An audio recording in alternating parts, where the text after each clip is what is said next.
Assalamualaikum warahmatullahi wabarakatuh. Alhamdulillahillazi anzala ala abdihil kitaba wa lam yaj'al lahu iwaja. Wa sallallahu ala sayyidina Muhammad wa ala alihi wa sahbihi ajma'in.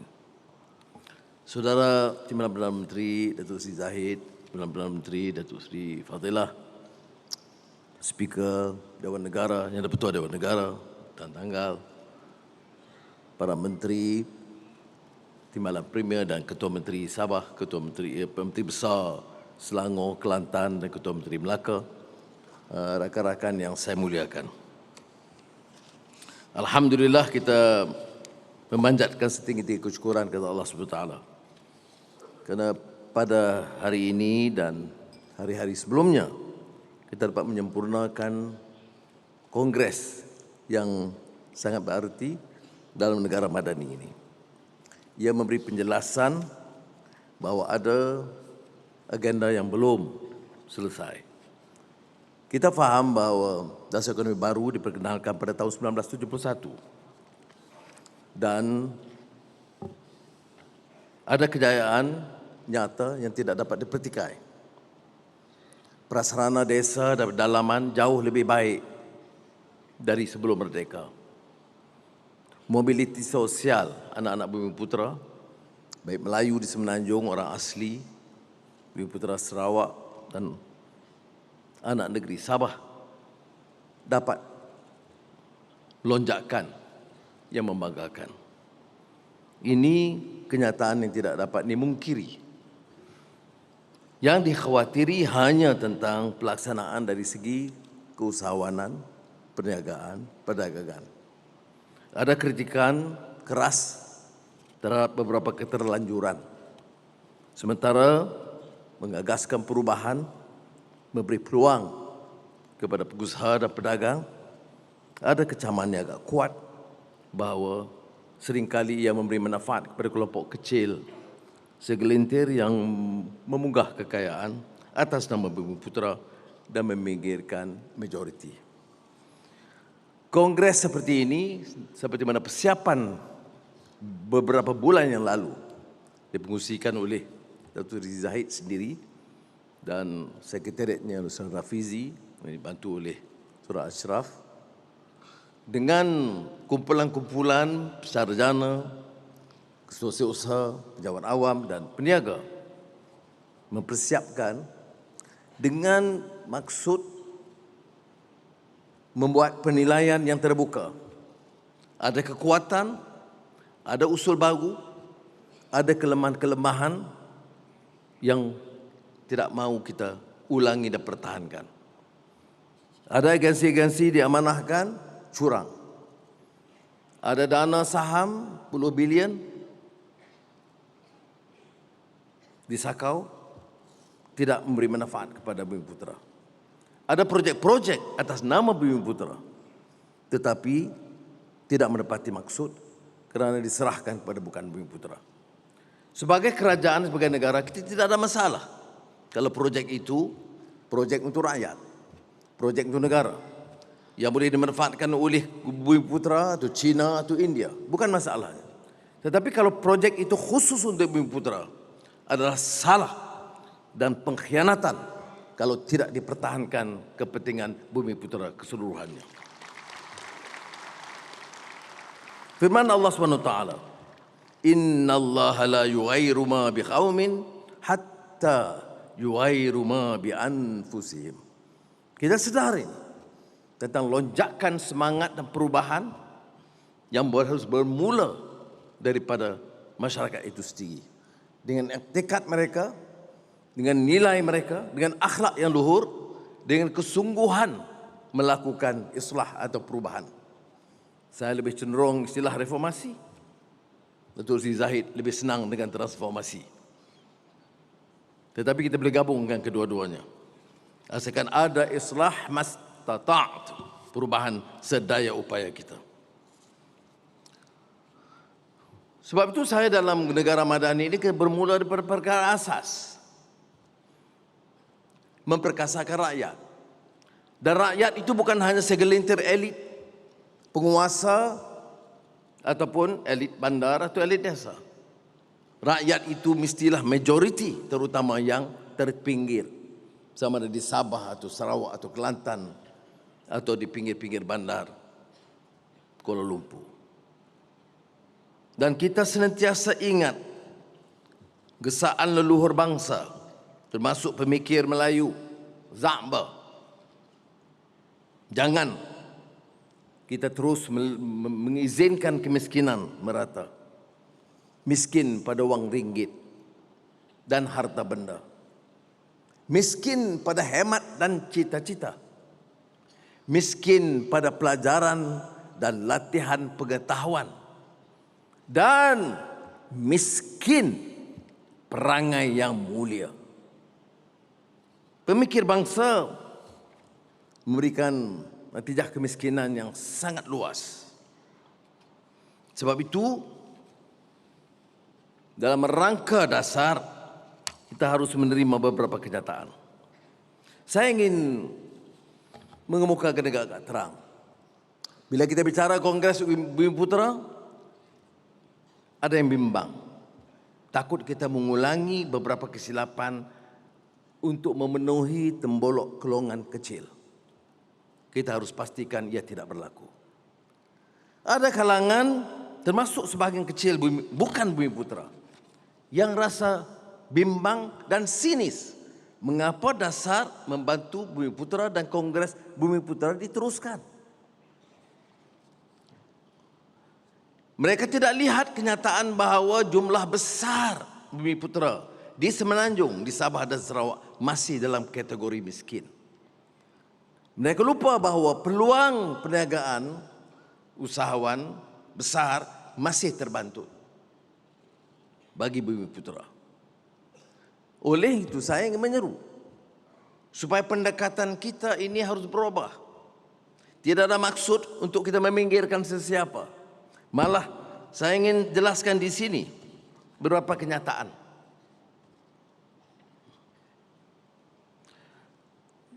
Tahun 2023, bantuan kebajikan masyarakat yang diperuntukkan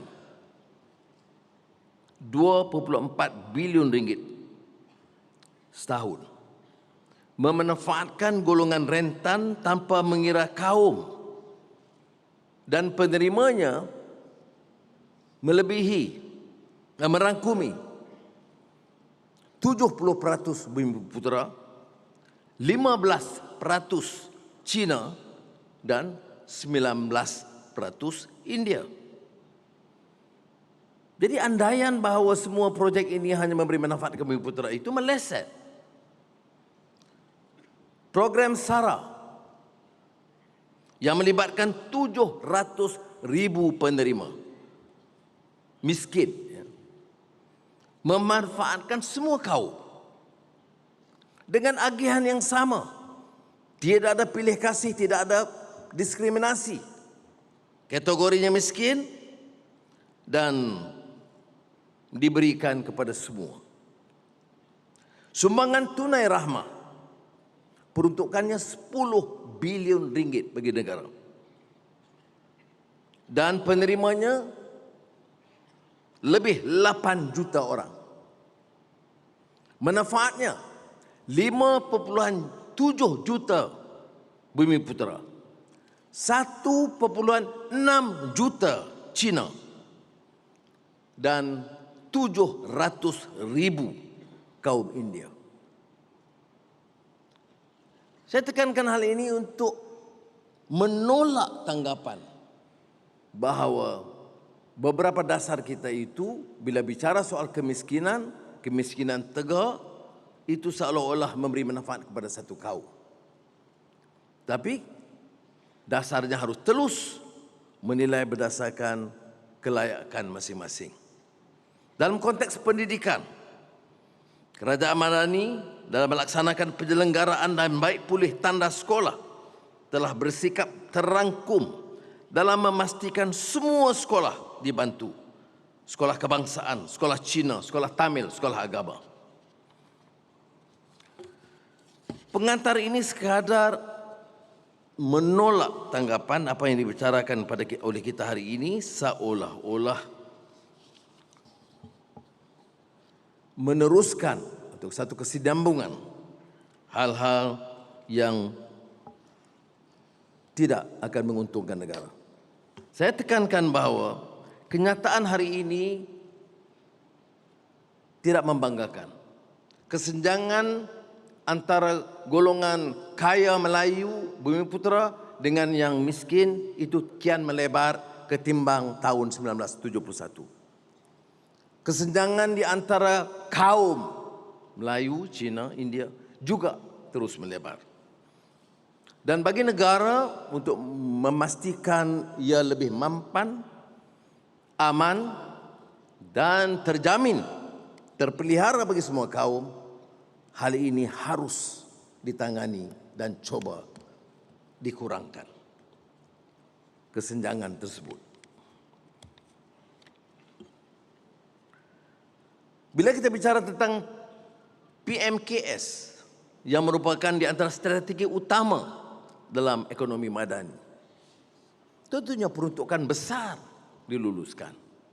Dan kebetulan faedah yang terbesar adalah kepada golongan atau masyarakat Cina. Tapi kita tidak lihat ini sebagai program masyarakat Cina atau masyarakat India. Program ini penting bagi negara. PMKS itu harus dibantu, diangkat keupayaan mereka, walaupun cara kebetulan faedah terbesar diperolehi oleh syarikat-syarikat Cina. Maka saya minta rakan-rakan saya di kalangan Melayu, Cina, India, Bumiputera, Sabah, Sarawak, lihat dalam konteks ini bahawa negara kalau mau maju dan mampan dan terangkat martabat keupayaannya harus berani mengambil beberapa tindakan, sama ada faedahnya langsung kepada Bumiputera atau memberi manfaat kepada Cina atau India. Kita akan lakukan sebaiknya supaya Malaysia hebat dan terkenal semula.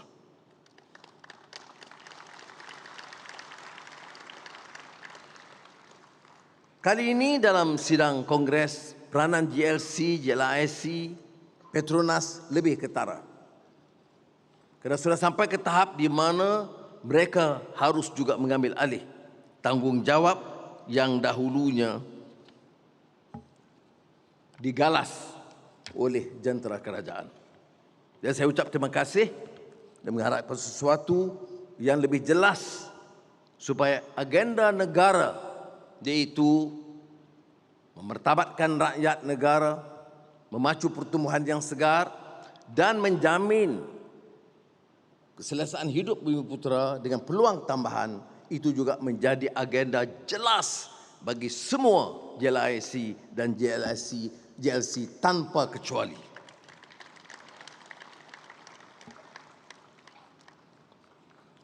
Maka Kongres Ekonomi Bumiputera tahun ini selaras dengan matlamat ekonomi madani. Ya, tentunya pemacuan pertumbuhan dan mengambil kira beberapa pendekatan baru, peralihan tenaga, menangani permasalahan security makanan dan juga transformasi digital. Jadi persaingan dan tumpuan mestilah juga ke arah bidang-bidang baru yang sebelumnya tidak menjadi fokus dalam agenda Bumiputera.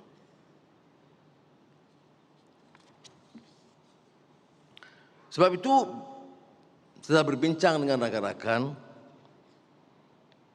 dan mendukung aspirasi yang diutarakan oleh semua lapisan, mengambil kira pandangan yang berulang kali kita bincang dalam Jemaah Menteri yang dihadiri oleh Menteri-Menteri Bumiputera, China dan India, melihat beberapa usul dikemukakan oleh kementerian-kementerian dan juga kumpulan-kumpulan yang diketuai oleh tokoh-tokoh akademik dan sarjana,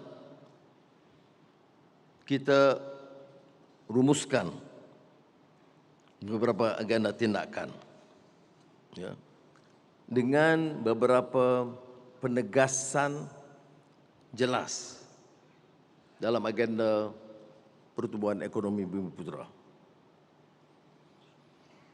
Ini yang kita katakan mengisbatkan,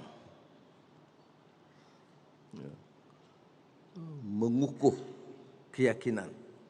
Kalau pujangga Hamzah Fansuri, bila dikata kehadiran Islam itu, mercu tandanya mengisbatkan Allah, menafikan patung.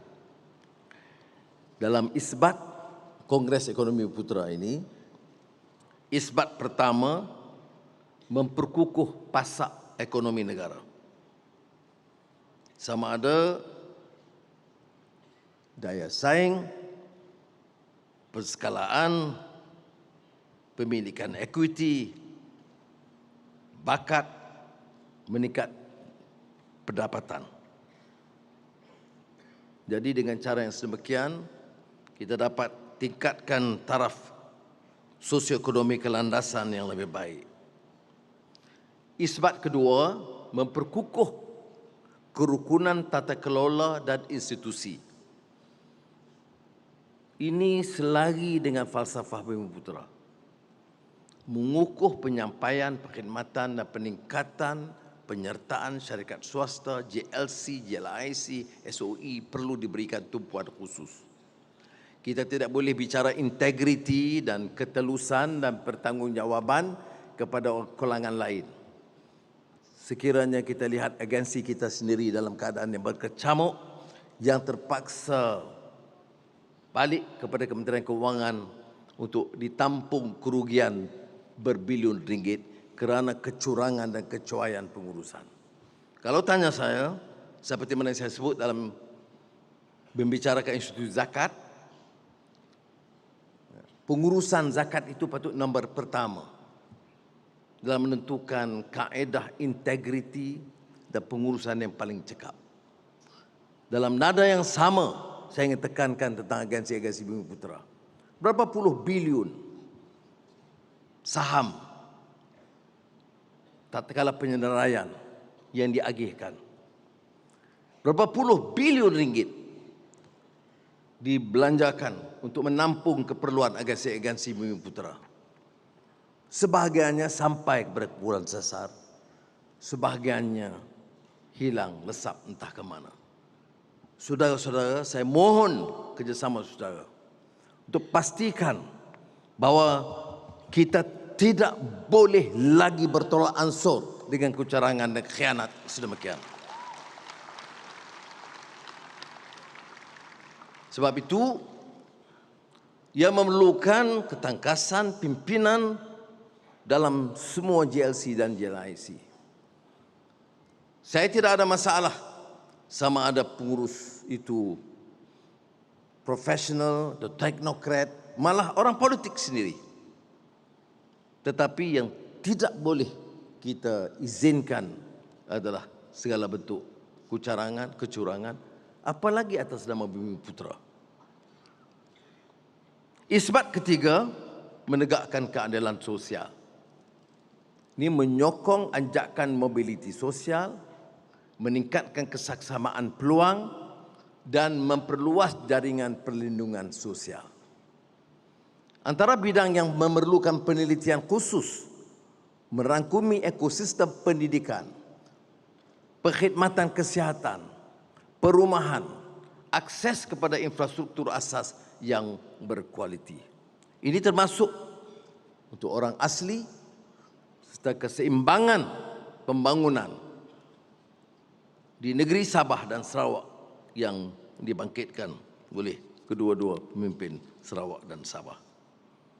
Dan seperti saudara-saudara, ini julung-julung kali kita beri penghormatan khas kepada pimpinan Sabah dan Sarawak. Kerana maksud kita supaya benar-benar usaha dan agenda nasional ini memenuhi hasrat, cita rasa dan aspirasi semua rakyat di negara kita. Saudara-saudara, saya memanfaatkan waktu ini untuk mengumumkan beberapa keputusan penting kerajaan. Setelah merenung dan memikirkan usul-usul dan mengakui kelemahan-kelemahan corak pelaksanaan sebelumnya. Kelemahan terbesar dalam agenda Bumiputera ialah generasi baru usahawan Bumiputera. Ada teguran-teguran yang saya dengar sepanjang semalam dan hari ini dan sebelumnya yang harus kita ambil kira.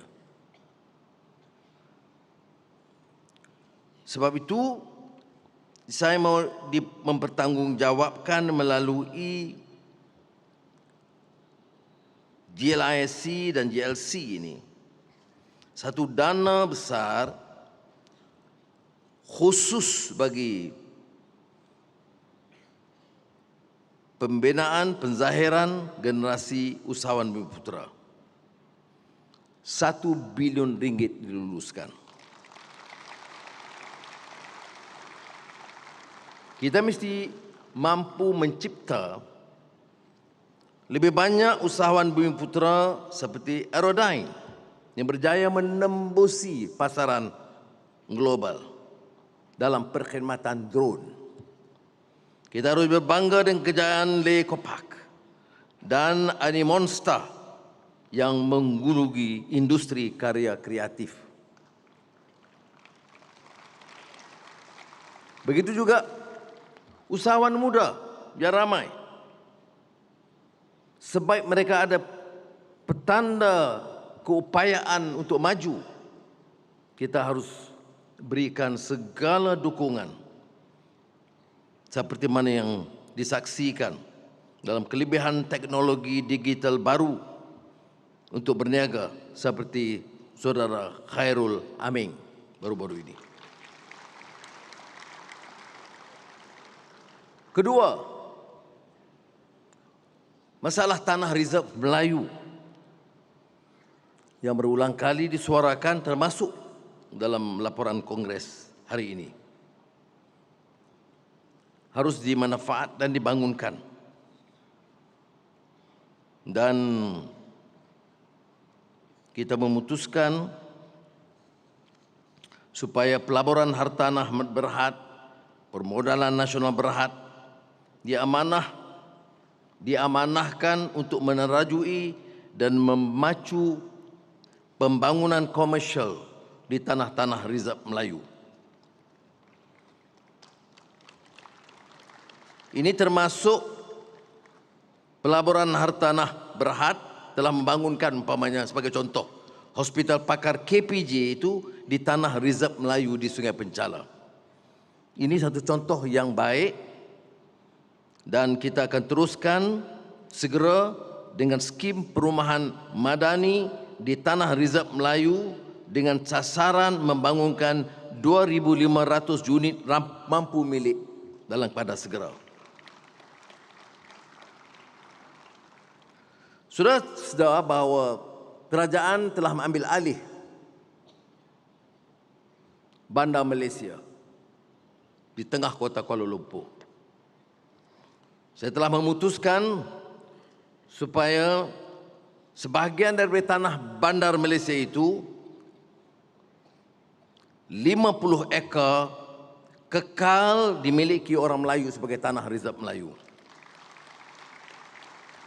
Maknanya di pusat bandar yang strategik kita tetapkan kawasan milik Melayu dengan maksud dalam tempoh 1 tahun jumlah ini dan di kawasan-kawasan strategik bandar dan pembangunan baru ditambah menjadi 200 ekar tanah kerajaan yang dijadikan milik tanah reserve Melayu di kawasan bandar. Ketiga, ini tajuk yang sangat dekat dengan hati Saudara Zahid Hamidi, TPM, iaitu soal TVET. Beliau telah menjayakan kolaborasi antara institusi TVET tempatan dengan lebih 200 pemain industri.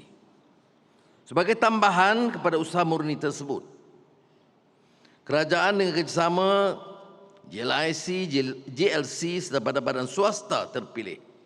Saya tekankan peranan swasta kerana sementara kita tumpukan peranan ini bagi syarikat-syarikat milik kerajaan dan Bumiputera. Dan dengan kehadiran Wakil Dewan Perniagaan China dan India bersama. Dalam langkah yang kita ambil seperti PMKS untuk sama-sama menjana pertumbuhan dan membantu syarikat-syarikat China dan Bumiputera dan India. Saya inginkan suatu program yang jelas supaya JLIC, JLC, syarikat-syarikat swasta Bumiputera dan syarikat-syarikat swasta China dan India terlibat dalam latihan pelatih TVET termasuk 12 besar Bumiputera. Dan dalam jangka pendek, kita mahu sumbangan dan penyertaan syarikat-syarikat ini, termasuk syarikat-syarikat yang di bawah gabungan Dewan Perniagaan China dan India, turut melatih 100,000 pelatih TVET majoriti Bumiputera bersama China dan India. Dengan sasaran gaji lebih daripada yang diperoleh sekarang, minima RM3,000 sebulan. Setakat ini yang terlibat secara aktif adalah Petronas, Samdabi, MRCB, Tenaga dan Telekom Malaysia. Yang kita anggap ini permulaan kecil harus diperluaskan. Anak-anak kita terutama bagi keluarga peneroka Felda harus diberi peluang dan keadilan dan jangan dibiarkan tersisih dan terpinggir. Dalam keterpinggir ini kadang-kadang orang membicarakan soal persaingan yang adil berdasarkan merit seperti mana dibicarakan sekarang dalam wacana yang tidak berkesudahan. Saudara, benar, kita harus memilih yang paling baik, anak muda yang paling pintar, lulusan sekolah yang paling cekap. Tetapi kita juga harus tahu bahawa persaingan itu harus adil. Selalu saya tekankan pandangan John Rawls. Apa itu justice? Justice is about fairness. Kita suruh sekolah di Lawas bersaing dengan sekolah terbaik di Kuala Lumpur, dengan ceruk kudung di Kedah, dan itu dipanggil pilihan berdasarkan merit. Itu berlaku, apa yang berlaku ialah gross injustice. Ini yang ditekankan oleh karya Michael Sandel, Harvard, tentang tyranny of merit. Saya tekankan ini karena ini terus digasak. Bila kita bicara soal Bumiputera, mana ada meritokrasi? Negara ini tidak boleh berkembang kalau tidak ada meritokrasi. Yang terbaik harus diberi peluang. Tetapi yang termiskin dan terpinggir juga harus diberi peluang. Jadi ada perimbangan dan keseimbangan di sini. Kalau tidak, wacana kita begitu rupa. Tidak memikirkan yang paling sukar. Ini kebijaksanaan dalam apa yang dibicarakan tentang affirmative action. Sebab itu bagi saya, apakah kita akan tamat? Bila akan tamat? Kita akan tamat kalau benar hilangnya atau terbatalnya atau selesai masalah kemiskinan tegar, peminggiran rakyat. Baru kita boleh selesaikan atau hentikan affirmative action. Kalau orang tanya saya, Anwar, bila nak hentikan dasar-dasar yang dianggap dalam istilah Barat itu diskriminatif kaum? Saya sebut affirmative action ini pertamanya tidak kira sangat kaum. Dilihat golongan rentan dan golongan yang terkesan.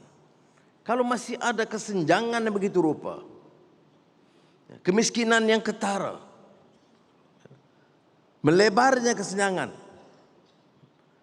selagi itulah dasar affirmative action mesti diteruskan.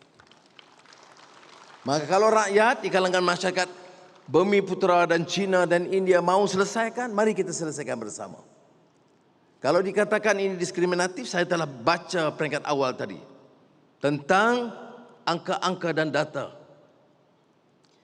SARA dan STR, bagaimana kita tidak memilih mengikut kaum, tetapi cuba menangani masalah ikut keperluan. Saudara, agenda keempat, kita bicarakan soal wakaf yang juga banyak disentuh dan singgung oleh kumpulan-kumpulan.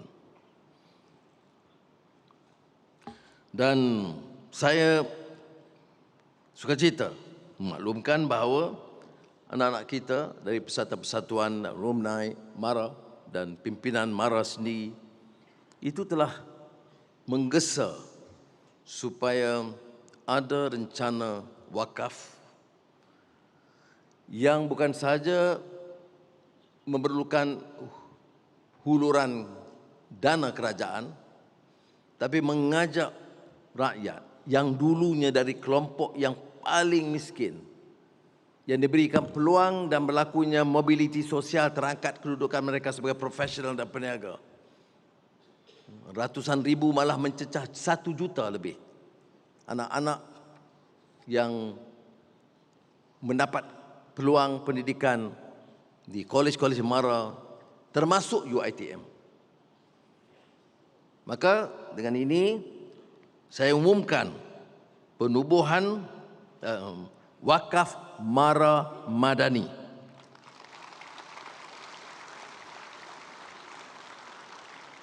Geran peluncuran 100 juta ringgit dengan maksud dalam tempoh 2 tahun terkumpul minima 1 bilion ringgit. Dan wajar saya maklumkan bahawa Kebawah Duli Yang Maha Mulia Seri Paduka Baginda dan Pertuan Agong terkesan dengan usul ini dan bersetuju untuk menjadi penaung kepada wakaf MARA Madani. Dan kita setuju seperti mana potongan cukai bagi wakaf berasaskan saham seperti wakaf ASNB dan juga wakaf An-Nur di bawah Johor Corp. Kita bersetuju untuk melanjutkan potongan cukai untuk maksud tersebut. Saudara-saudara, bagi memanfaatkan tanah-tanah wakaf terbiar, Belanjawan Madani 2024 telah menyediakan dana pembiayaan berjumlah 500 juta ringgit sebagai galakan untuk membangunkan tanah-tanah wakaf agar dapat menjana pendapatan mampan dan menyediakan rumah-rumah mampu milik. Kelima, ini masalah vendor tempatan dan syarikat-syarikat kecil yang tidak diberi perhatian. Dan ada teguran yang disampaikan oleh salah seorang penceramah. Bagaimana kita kerajaan dan agensi kerajaan dan jabatan kerajaan bila menetapkan apa-apa yang dibeli, dia tidak langsung mengambil kira sama ada industri tempatan atau industri asing, industri Bumiputera atau industri daripada luar negara. Saya ingin mengarahkan dengan ini bahawa semua hadiah-hadiah sagu hati termasuk untuk sambutan Malaysia tahun 2025 sebagai pengurusi negara ASEAN, dan kita ada nanti puluhan ribu pembesar-pembesar dari luar negara akan datang dalam ratusan bahkan malah mencecah lebih 1,000 mesyuarat-mesyuarat. Semua hadiah mesti berdasar kekraftangan dan industri tempatan. Dan kita telah tentukan bahawa jangan ada negeri yang terbiar atau tertinggal. Maknanya mesti dikenal pasti beberapa produk dari Sarawak, dari Sabah, dari Johor, dari Selangor, dari Kelantan, dari Terengganu, supaya mereka dapat bersama-sama menjayakan program ini. Dan untuk maksud ini, kerajaan akan menambah baik insentif cukai serta menyediakan tabung geran pendanaan sebanyak 100 juta ringgit bagi menggalakkan lebih banyak syarikat-syarikat kecil ini berfungsi. Saya sebut hal ini kerana syarikat-syarikat kecil ini kadang-kadang merasa mereka ini terbiar dan tersisih daripada arus perdana dan tumpuan kongres seperti ini. Jadi bila kita masukkan vendor, kita rangkul syarikat-syarikat yang kecil.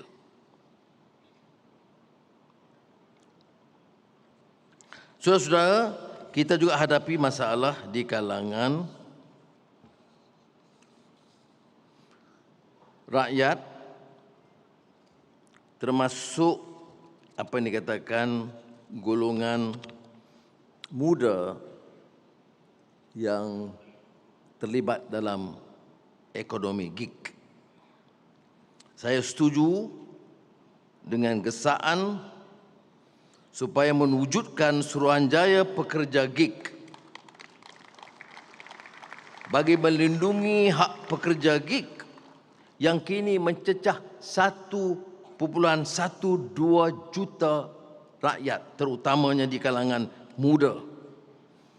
Kita harus beri keutamaan dalam Suruhanjaya ini untuk memberikan keperluan perlindungan sosial, pertikaian kontrak dan kemajuan kerjaya. Langkah ini diambil kerana majoriti besar belia Bumiputra terlibat dalam pekerjaan gig. Namun sebagai pekerja tidak formal, mereka tidak punya perlindungan perundangan pekerjaan serta sistem perlindungan sosial. Saudara, akhirnya kerajaan bersedia untuk meningkatkan akses kemudahan pembiayaan kredit mikro kepada golongan yang memerlukan. Dana pembiayaan kredit mikro Bumiputra sebanyak 1 bilion ringgit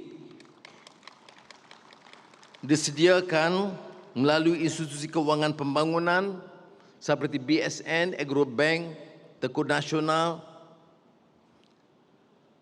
kepada pelbagai segmen usaha Bumiputra dengan beri penekanan kepada wanita, belia dan veteran tentera. Baik, saudara.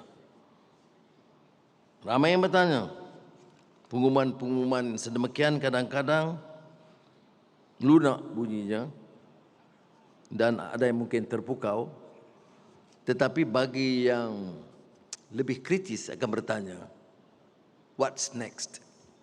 Apakah ia tinggal pengumuman? Sebab itu, saya setuju supaya Majlis Ekonomi Bumiputra yang saya pengerusikan akan terus memantau perjalanan dan pelaksanaan sama ada melalui kementerian atau jabatan kerajaan atau GLIC dan GLC dan syarikat-syarikat swasta supaya apa yang saya umumkan tadi itu dilaksanakan mengikut jadual yang ditetapkan. Saya juga setuju supaya jawatankuasa pelaksana kerja yang akan difungsikan oleh Datuk Seri Zahid Hamidi TPM 1 akan bantu saya dalam memastikan program ini terlaksana dengan baik. Dan sekretariat seperti mana yang kita putuskan di Kementerian Ekonomi di bawah Saudara Fizi akan menentukan supaya pemantauan itu jauh lebih berkesan dan terhala. Jadi cara-cara ini maknanya saya lepaskan beban saya bukan satu orang, kita dah lepaskan kepada ramai orang.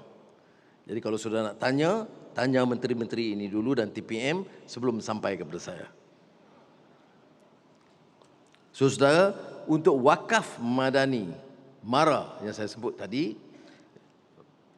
sekretariatnya harus kekal di Ibu Pejabat MARA Kuala Lumpur.